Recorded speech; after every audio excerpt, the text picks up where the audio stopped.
Hi everyone, Tim Knight here, Slope of Hope. Thank you in advance for supporting our advertisers. It makes this sort of thing possible.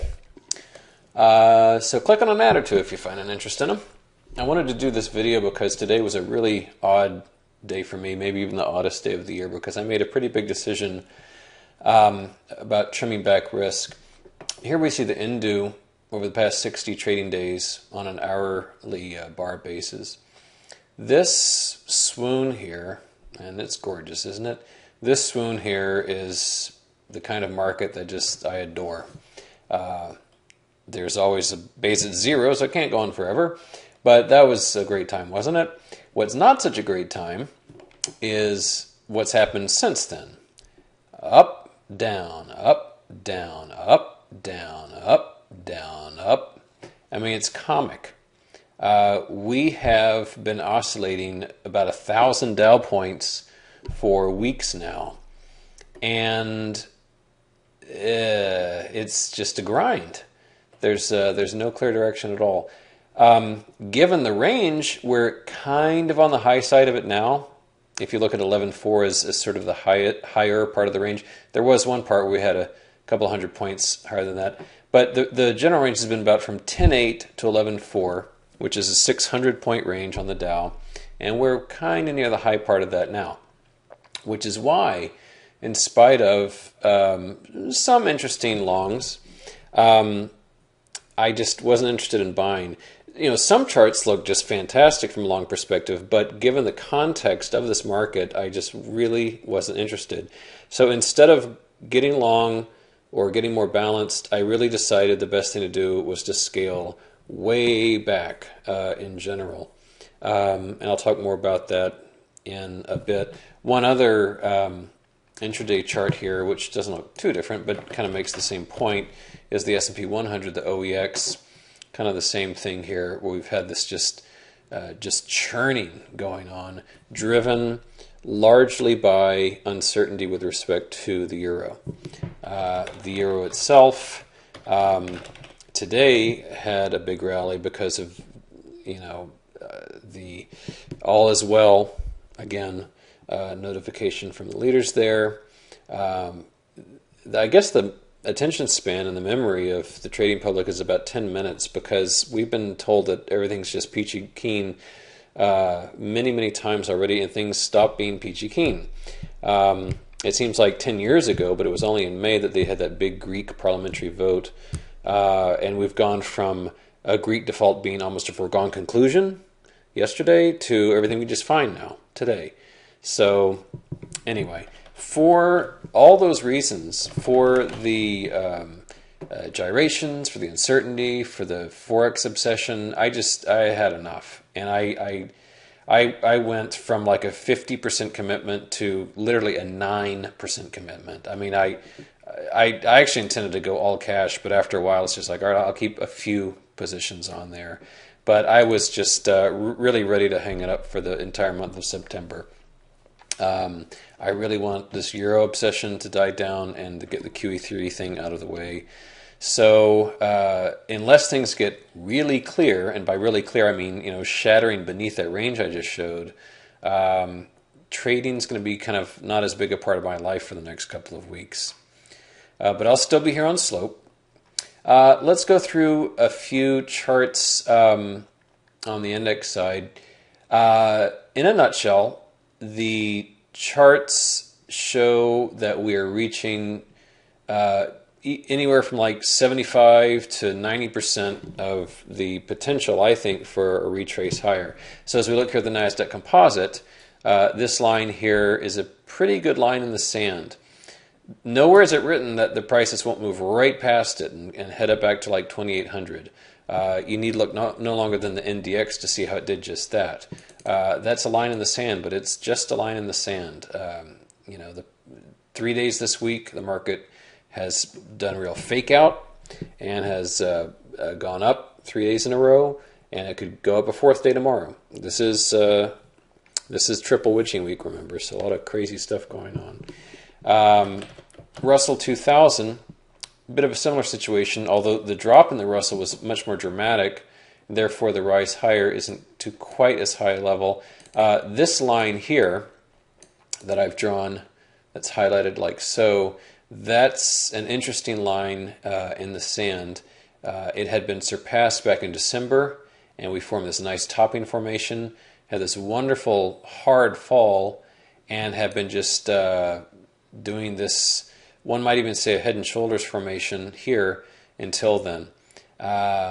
We could get back up to about 735 without breaking this line, and as I pointed out before, it could even get back to like 770. There are some stocks, I say again, that have a huge way to go before they're shortable, and so because those stocks are part of the index, this index may indeed still have a way to go. But again, not really interested in going long those things, because if you go long those items that have been battered and the market starts falling, they'll just get battered some more. So I'd rather be in cash. I'd rather have cash be my so-called long position. S&P 500. Each of these has a little bit of a different story to tell, even though their shape and texture is roughly the same. In this instance, I would say the two lines in the sand are, the first one is about 1232, and the next one's at 1250. So here again, we have sort of a shoulder, head, shoulder kind of forming because of that range. I have no earthly clue. I mean, at this point, even if I knew what the ES was doing tomorrow morning, it doesn't mean a thing. I mean, so many times recently, it seems we've had the ES down 20 points, 25 points, and then it turns out to be a dynamite day for the bulls. So things just change terribly, terribly quickly. And finally, let's look at the transports here. As with the S&P, a couple of lines in the sand. One here at about 4,900, and the higher one at about 50.43. So 2% gain on those today. As I have said many times recently, the direction intermediate term is still absolutely bearish. However, what's going to happen in the next few days, in the next couple of weeks, huge question mark. And I don't like trading in the middle of ranges. It's very unsettling for me. One nice area that I still feel good about trading is crude oil. In spite of today's big rally, crude oil fell, and I feel good about that. It was down almost 2%. Not only was it down, but the formation it's in is very nicely bearish. And I'm sorry to keep putting up crude oil charts on the blog, but if we break this ascending trend line, I think that could really, really hammer the energy markets and help bring equities down with it. So I'm the only large short position I have. The only short position I have of a meaningful size is USO, which pretty much looks just like this. This is the future itself we're looking at.